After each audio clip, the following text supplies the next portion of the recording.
Hello viewers, আজকে আরেকটা নতুন টিউটোরিয়াল নিয়ে চলে এসেছি। বাচ্চাদের হ্যান্ড সক্স, এটা আপনারা চাইলে বড়দের জন্যও করতে পারেন। তো আমি এটার জন্য নিয়ে এসেছি ভয়েল সুতা বা লাচ্ছি সুতা। তো চলেন শুরু করা যাক। এটার জন্য শুরুতেই আমাকে করে নিতে হবে 12টা চেন।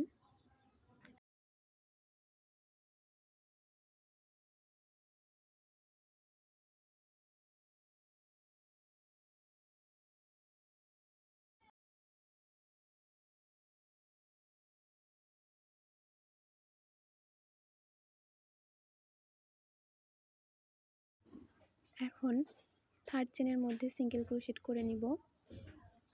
এখানে আমাদের টোটাল 10টা সিঙ্গেল ক্রোশেট হবে। তবে যদি আপনারা বড়দের জন্য বানাতে চান তাহলে এর থেকে একটু বেশি করে নেবেন। এটা আমি ছোট বাচ্চার জন্য করছি, এজন্য আমি 10টা সিঙ্গেল ক্রোশেট করছি এটাতে।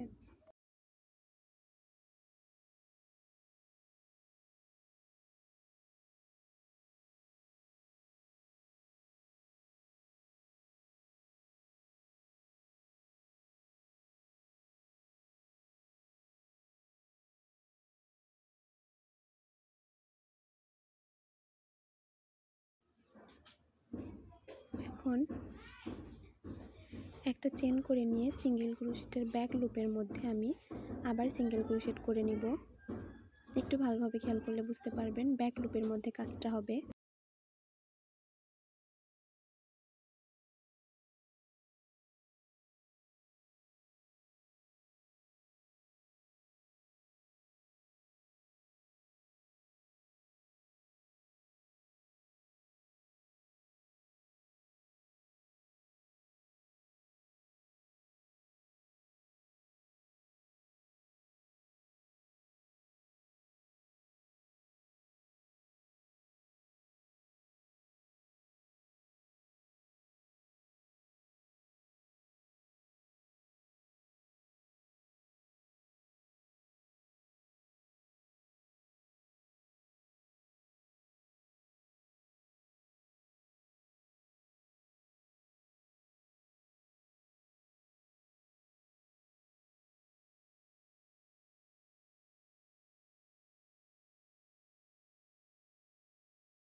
সেমভাবে প্রতি ঘরের ব্যাক লুপের মধ্যে সিঙ্গেল ক্রোশেট হবে। তো এইভাবেই আমি পুরোটা কমপ্লিট করে ফিরে আসছি। তো এই তো আমি পুরো লাইনটা কমপ্লিট করে নিয়েছি। আমি এটা ছোট বাচ্চার জন্য করেছি, এজন্য আমার 4.5 ইঞ্চি মাপ এসেছে। আপনারা যদি বড়দের জন্য করেন তাহলে হাতের মাপ অনুযায়ী করবেন। তো এখন আমি স্লিপ স্টিচ দিয়ে মুখটা আটকিয়ে নিব।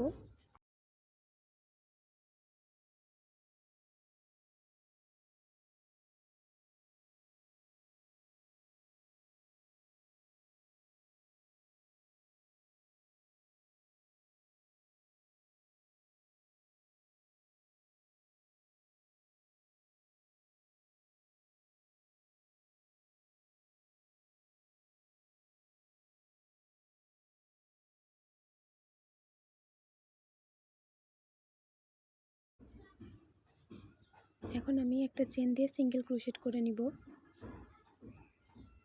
পুরো রাউন্ডের মধ্যেই সিঙ্গেল ক্রোশেট হবে।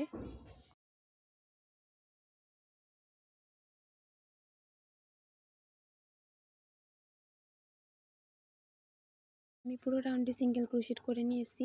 এখন আমি পাপ স্টিচ করব। পাপ স্টিচটা একটু ভালোভাবে খেয়াল করবেন।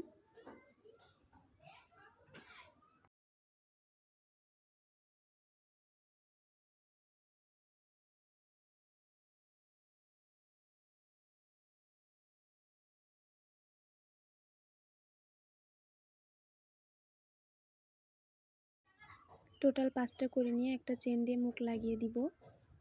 আবার সেম প্যাটার্নের মধ্যে আবার আরেকটা পাপ স্টিচ করে নিব।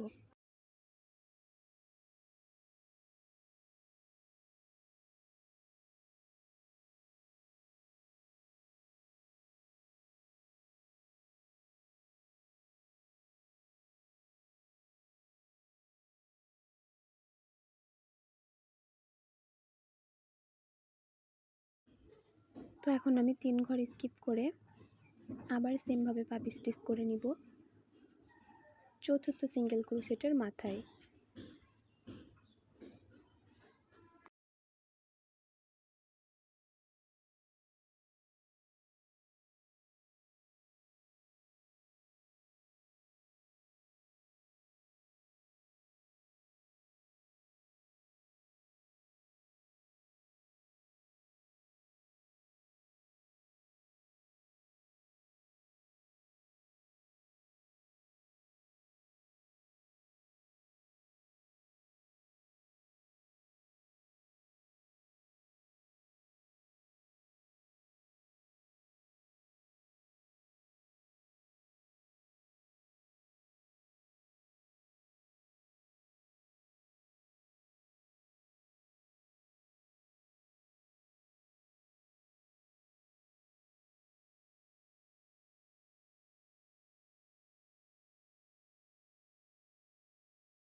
তো পুরো ঘর আমি এভাবে পাপি স্টিচ দিয়ে কমপ্লিট করে নিয়েছি।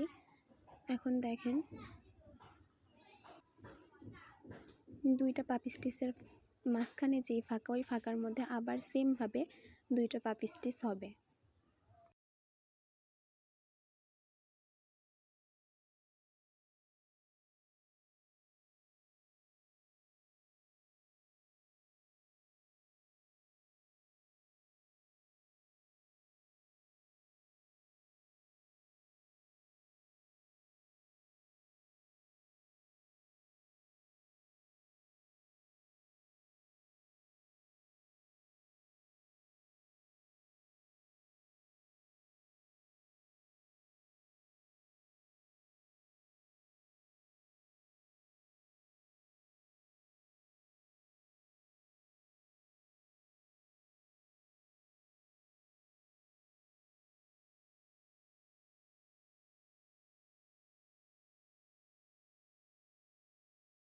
সেম প্যাটার্নে আমরা 6 লাইন করে নিব। দেখেন 1 2 3 4 5 6 6 লাইন করে দেন আমি ফিরে আসছি।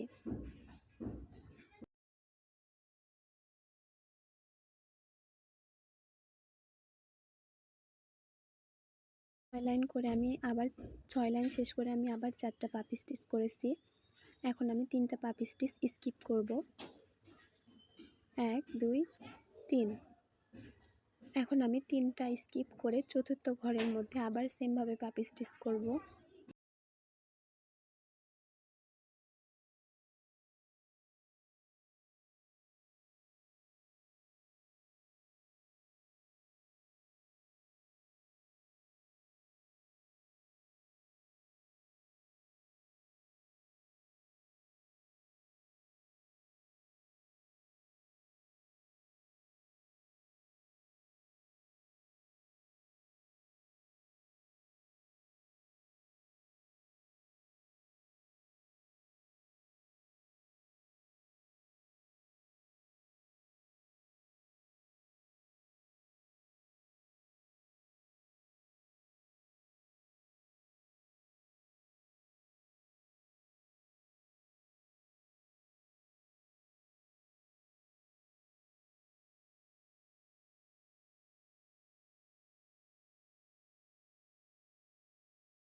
তো দেখেন উপরের লাইনগুলো আমি এভাবে কমপ্লিট করে নিব অ্যান্ড দেন উপরে শুধু ডাবল ক্রোশেট করে আমাদের কাজটা কমপ্লিট হয়ে যাবে। তো এই তো আমি করে নিয়েছি। চ্যানেলটা প্লিজ সাবস্ক্রাইব করে দিবেন আর ভিডিওটাতে লাইক অ্যান্ড কমেন্ট করবেন। আল্লাহ হাফেজ, বাই বাই।